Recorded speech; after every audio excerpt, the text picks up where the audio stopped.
تل ابیب اس وقت غیر معمولی اور سنگین بحران کا سامنا کر رہا ہے۔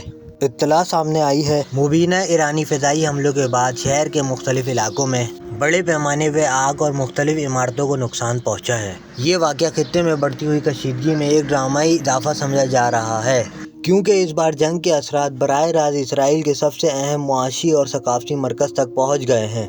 ہنگامی امدادی ٹیمیں شہر کے مختلف علاقوں پر تعینات کر دی گئی ہیں تاکہ آگ پہ قابو پایا جا سکے اور متاثرہ شہریوں کو بچایا جا سکے۔ دوسری جانب اسرائیل کی ہوم فرنٹ کمانڈ نے پورے ملک میں ہائی الرٹ جاری کر دیا ہے اور شہریوں کو ہدایت دی ہے کہ وہ پناہ گاہوں کے قریب رہیں اور حفاظتی ہدایات پر سختی سے عمل کریں۔ مزید حملوں کا خطرہ موجود ہے۔ یہ حملے ایسے وقت میں ہوئے ہیں جب ایران اور اسرائیل کے درمیان کئی ہفتوں سے کشیدگی بڑھ رہی تھی۔ تجزیہ کاروں کے مطابق یہ صورتحال اس بات کی نشاندہی کرتی ہے کہ اب دونوں ممالک کے درمیان خفیہ کارروائیوں سے بڑھ کر کھلی اور براہ راست فوجی جھڑپ کا امکان بڑھ گیا ہے۔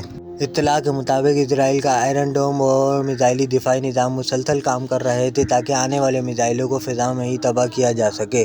تاہم حملے کے دوران داغے گئے میزائلوں کی تعداد اتنی زیادہ تھی کہ دفاعی نظام کے کچھ حصے دباؤ کا شکار ہو گئے، جس کے نتیجے میں تل ابیب کے بڑے علاقے میں کئی میزائل گرنے کی اطلاعات سامنے آئیں۔